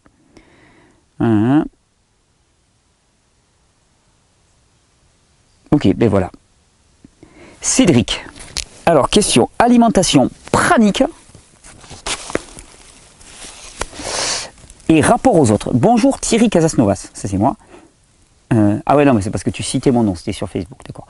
Alors, salut Cédric. Et merci pour ce que tu nous donnes, avec grand plaisir. Est-ce que selon toi, l'alimentation physiologique nous dirige tôt ou tard vers l'alimentation pranique? Donc, l'alimentation pranique, pour préciser quand même ceux qui ne connaissent pas, ça consiste à ne pas manger. Donc, est-ce que selon toi, l'alimentation physiologique nous dirige tôt ou tard vers l'alimentation pranique? Je ne crois pas. Je ne crois absolument pas. Non. Non. Mais de toute façon, pour moi-même, je sais que y a des copains qui ne vont pas être d'accord, hein, mais ça sera l'objet d'autres débats. Je veux dire, manger, pas manger, pour moi, c'est une question mais totalement secondaire. Ça n'a aucune importance. Ce qu'elle n'a aucune importance. Apprendre à manger en répondant à nos besoins et ne pas surmanger pour des besoins émotionnels comme c'est d'habitude le cas, ça me paraît important. Et c'est vrai que la plupart d'entre nous, on se remplit pour l'action anxiolytique. Hein. La mastication, particulièrement la mastication un petit peu, mais la mastication particulièrement est très anxiolytique. Hein. Donc ça, mastication, tu mastiques, oh je me sens bien. Mastique, oh je me sens bien. Mastique, oh là là, je suis bien, je suis détendu. Ben voilà. La mastication est extrêmement anxiolytique. Donc la plupart d'entre nous, on mange pour se calmer, se rassurer, parce qu'on est angoissé de nature. Et pourquoi est-ce qu'on est angoissé aussi? Peut-être parce que notre cadre et notre mode de vie qu'on nous a présenté comme le summum et l'accomplissement même de l'homo occidentalus, eh c'est un pauvre truc dans lequel on s'ennuie et on se morfond totalement. Mais bon, ça, il ne faut pas le dire trop fort parce qu'on va passer pour un anarchiste. Mais globalement, je veux dire par là, c'est que oui, il est important, je pense, de reprendre en compte les besoins réels de l'individu, mais par contre, manger ou ne pas manger, pour moi, c'est comme l'histoire avec les animaux. C'est comme l'histoire avec les animaux. Il y a ceux qui te mangent de la viande sans faire gaffe à d'où ça vient, les élevages concentrationnaires, la monstruosité du sort qui est donné aux animaux. Puis à côté de ça, tu as ceux qui disent « Ah, moi, des animaux, j'en veux plus. Je veux plus d'animaux domestiques. Je veux plus d'animaux d'élevage. Je veux plus rien. Il faut plus d'animaux nulle part. Il faut supprimer tous les animaux parce que le sort qu'on leur fait, il ne convient pas. » Moi, je crois que c'est ni l'un ni l'autre. C'est ni l'un ni l'autre. Le problème, c'est pas de manger ou de ne pas manger. Le problème, c'est de faire autre chose que manger. Donc c'est de ne pas passer sa vie à penser à manger, certainement, et ne pas passer sa vie non plus à penser à ne pas manger. Parce que le problème aussi, c'est que de toutes ces histoires-là de pranisme, je vois des gens qui en font leur identité, leur nature, leur occupation, leur job, Je dis, là, il y a un problème. il y a un problème. Ton identité ne peut pas être dans ton régime alimentaire ou dans ton absence de régime alimentaire ou dans ton absence d'alimentation. Parce que ça, pour moi, ce sont des fausses identités et c'est dangereux. Donc voilà, donc je ne pense pas que l'alimentation physiologique nous conduise tôt ou tard vers l'alimentation pranique. Je pense par contre que pour chacun, il serait important de mener une véritable réflexion basée sur le ressenti, sur qu'est-ce que c'est que mes vrais besoins en termes d'alimentation alimentaire et de se rendre compte que dans nos besoins alimentaires, l'alimentation cuisine ou crusine, enfin l'alimentation que l'on mange pour quelque chose, n'est qu'une petite part. 25-30%, allez, c'est des chiffres que je lance comme ça, mais pas plus de 30% de l'alimentation qui devrait nous nourrir, nous devrait venir de l'alimentation physique. Le problème, c'est que maintenant, 70 à 80% de notre alimentation, elle est à table, parce qu'à côté de ça, notre environnement, nos relations humaines ne nous nourrissent pas en suffisance. Et c'est ça le gros problème. C'est là où il faut remettre les choses à leur disposition. Et c'est là où peut-être que la réflexion sur l'alimentation pranique peut avoir son intérêt. Mais le problème, c'est que dès qu'on en fait un espèce d'absolu, c'est-à-dire soit tu es pranique, soit tu ne l'es pas. Soit tu es végan, soit tu ne l'es pas. Soit tu es soit tu l'es pas. Soit tu es crudivore, soit tu ne l'es pas. Et puis si tu manges un petit bout de carotte cuite tous les 6 mois, est-ce que tu es crudivore pendant les 5 mois et 29 jours qui séparent chaque bout de carotte cuite? Ou est-ce que... On s'en fout. On s'en moque. Est-ce que tu vas bien? Qu'est-ce que tu as fait de ta journée? Comment tu as relationné avec les autres? Qu'est-ce que tu as donné de toi-même, de ton cœur? Quel a été ton témoignage dans cette journée? Ça me paraît beaucoup plus intéressant comme question. Donc la question du pranisme. Et comment distinguer l'alimentation pranique d'un comportement alimentaire anormal ou déséquilibré? Très bonne question, j'en sais rien. Et force est de constater, et je ne dis pas que c'est tout le monde, mais force est de constater que pour l'instant, la majorité des personnes que j'ai rencontrées me parlant d'alimentation pranique, c'était déjà des gens qui ne savaient pas manger. C'est-à-dire qui n'arrivaient pas à avoir un rapport sain à la nourriture, et donc qui se réfugiaient dans cette espèce d'idéal qui n'arrivait pas à atteindre d'ailleurs la plupart du temps d'alimentation pranique. C'est une fuite intellectuelle d'un homme qui est totalement déraciné. Deuxième question, mais on pourrait en dire, mais plus avoir de batterie moi. Il est sur mode avion, ne vous inquiétez pas.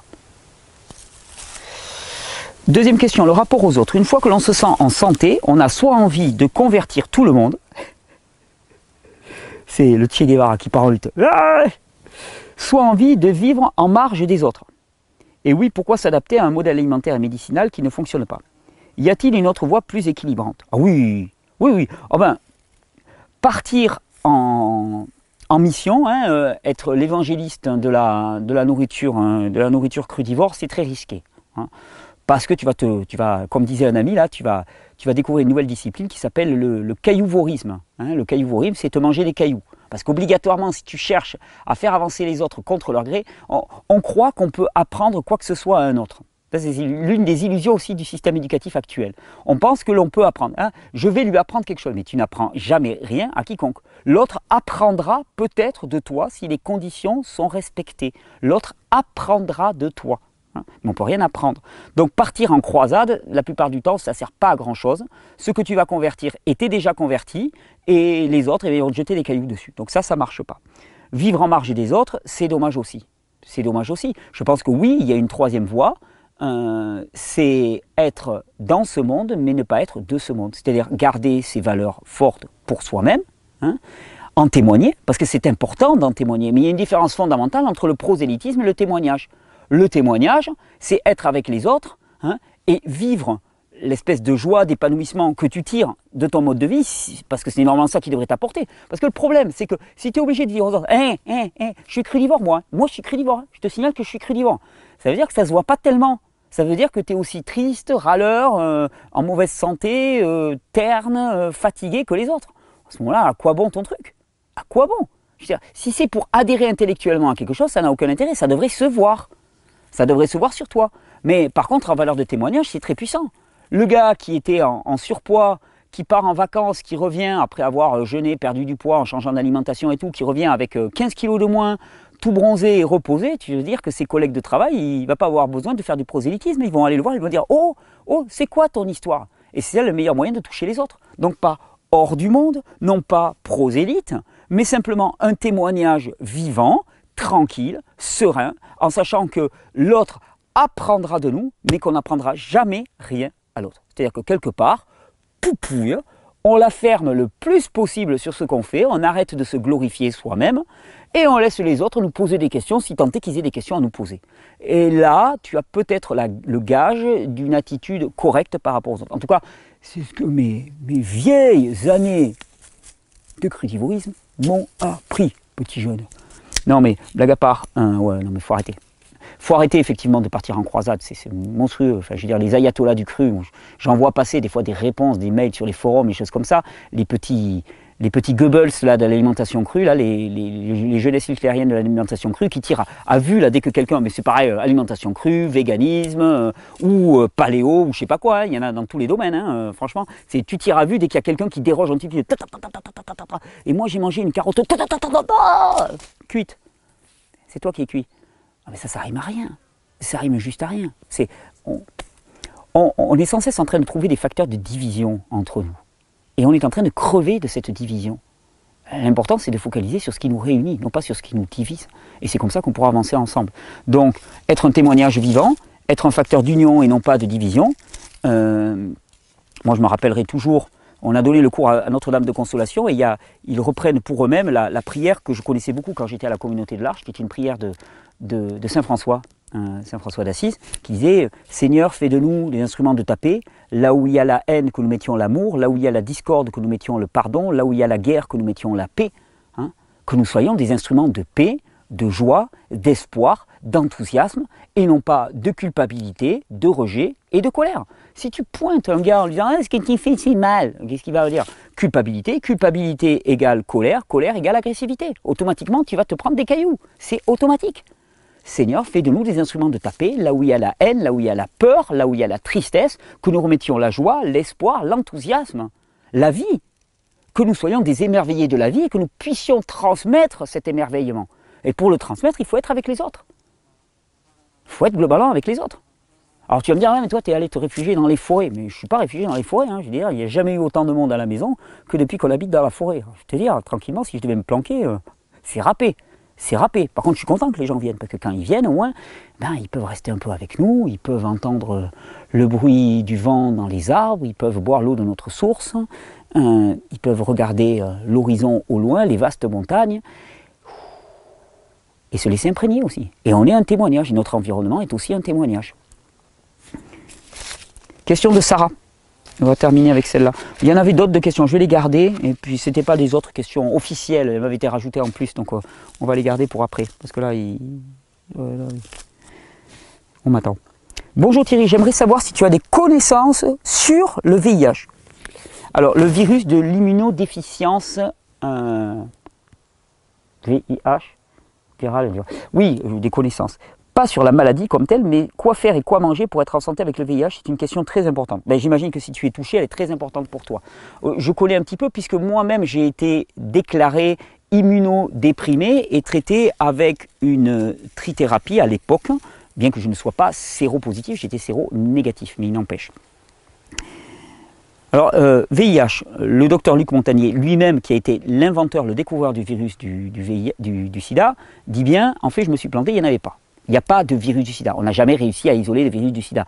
Et je sais que ça paraît conspirationniste de dire un truc comme ça, mais sérieusement, je veux dire, on ne va pas inverser la charge de la preuve, apporter le virus du sida, que quelqu'un montre le virus du sida, autre chose qu'une modélisation 3D d'une espèce de bombe à la Pac-Man, là, tu vois, je veux dire, un vrai virus du sida qui nous amène une souche virale qui est responsable de l'immunodéficience, il n'y en a pas. Il y a une immunodéficience qui est sa cause elle-même. Et l'immunodéficience vient de quoi? L'immunodéficience, notre système immunitaire à 80-90%, c'est l'ensemble des bactéries, des champignons, des levures et des virus qui sont à la surface de toutes les muqueuses de notre organisme. À la surface de notre peau, à la surface de nos intestins, à la surface de nos bronches, à la surface de notre muqueuse nasale, à la surface de notre bouche, il y a des bactéries en très grande quantité. Et quand ces bactéries viennent à être atteintes, à être diminuées en termes de qualité et de quantité, qu'est-ce qui se passe? Il y a une immunodéficience. Et à ce moment-là, il y a des tas de choses, des bactéries, des virus qui vont pouvoir venir s'installer dans l'organisme. Mais il n'y a pas de virus de l'immunodéficience, il y a une immunodéficience, c'est comme une porte grande ouverte. Si tu veux, tu imagines l'ensemble des bactéries de ton... Elles sont propres mes mains, ouais. vous faites ça, je n'ai même pas regardé, jus de betterave. L'ensemble des bactéries de notre organisme comme la grosse ligne de défense autour de ta forteresse. Et si tu commences à avoir des trous dans ta ligne de défense, ben, automatiquement les choses vont passer. Hein, ben, c'est exactement ce qui se passe avec le VIH. Il y a une déficience de notre système immunitaire liée à quoi? Alors liée à de nombreux facteurs qui sont toujours liés au rythme et à la nature du cadre de vie, c'est-à-dire épuisement. Stress et épuisement sont les deux gros facteurs de nuisance. Deuxième facteur, enfin les deux gros facteurs qui en font un seul. Hein. Deuxième facteur essentiel, si tout le temps tu bouffes des aliments qui sont remplis de pesticides, de fongicides, et qu'en plus tu te manges des antibiotiques, antibiotiques voulant dire produits spécialisés dans la destruction de notre immunité, eh bien, tu vas être immunodéprimé. Il n'y a pas photo. C'est d'une logique parfaite. C'est un plan qui s'accomplit à la perfection depuis des dizaines d'années.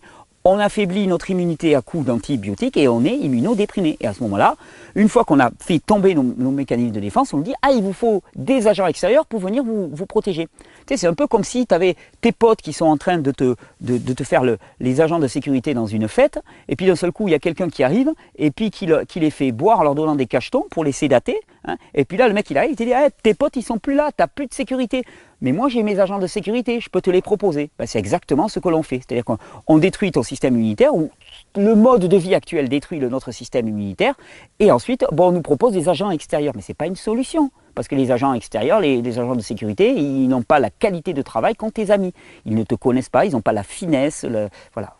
On ne va pas gloser pendant des heures. Donc, quoi faire et quoi manger pour être en bonne santé avec le VIH ? Globalement, de ce que je connais, il n'y a pas de recette absolue, bien sûr. Mais tout ce qui va être la base, privilégier des mécanismes de restauration d'une bonne immunité. C'est-à-dire, avant tout, le repos. Le repos, le soleil, tout ce qui va favoriser l'anabolisme, hein, la sollicitation du système nerveux parasympathique, le massage, le soleil, le repos, des activités dans lesquelles tu te sens bien, la créativité, l'art, les rencontres avec les amis, tout ça, ce sont les meilleurs remèdes contre l'immunosuppression. Ça va faire rigoler un mec qui dit « Ouais, moi j'ai le sida et toi ce que tu me proposes, c'est d'aller rigoler avec les potes et d'aller peindre des couchers de soleil en me faisant masser ?» Eh ben oui, mais essaye. Est-ce que tu as essayé? Essaye et tu vas voir comment tu vas te sentir.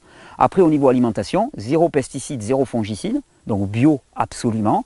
Une grande part d'aliments bruts, non transformés, riches en micronutriments, donc beaucoup de fruits et de légumes.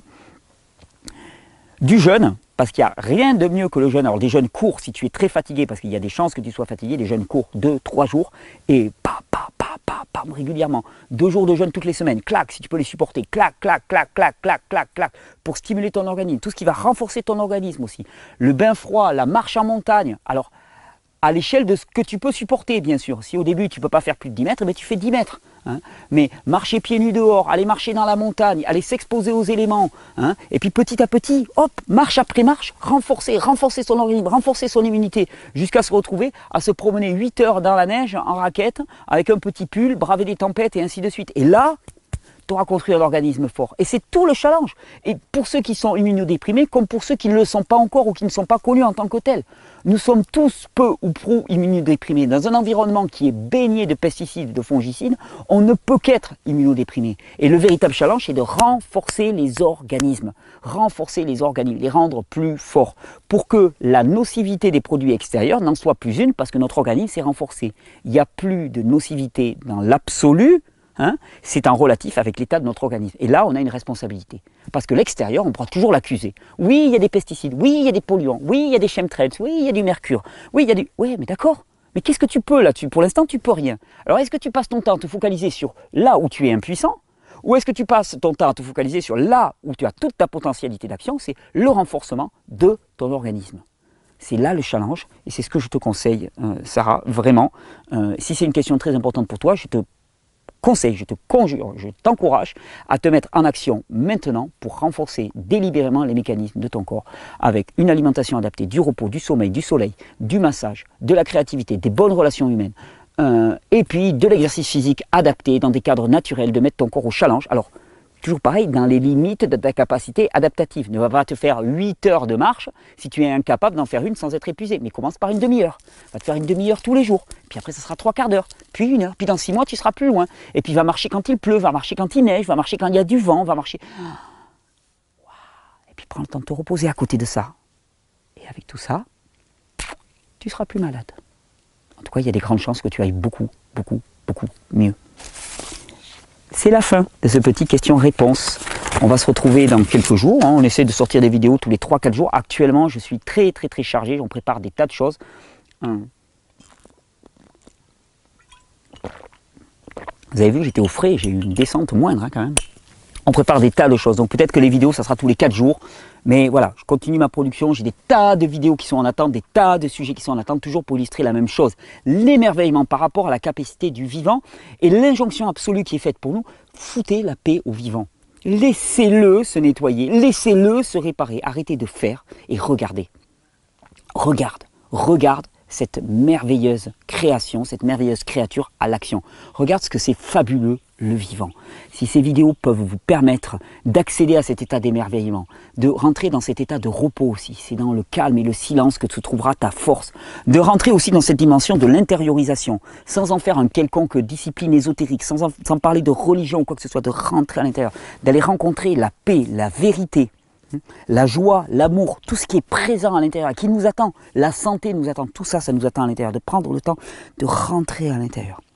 Vraiment, d'aller ressentir tout cela. À ce moment-là, ces vidéos, elles auront porté leurs fruits. Je vous souhaite une bonne régénération. Je vous donne rendez-vous d'ici quelques jours avec des tas d'autres sujets. Je donne des rendez-vous, non, ça y est, je vous avais parlé là des stages de construction de poils de masse. Ça y est, c'est full de chez full, ça a été rempli en rien de temps.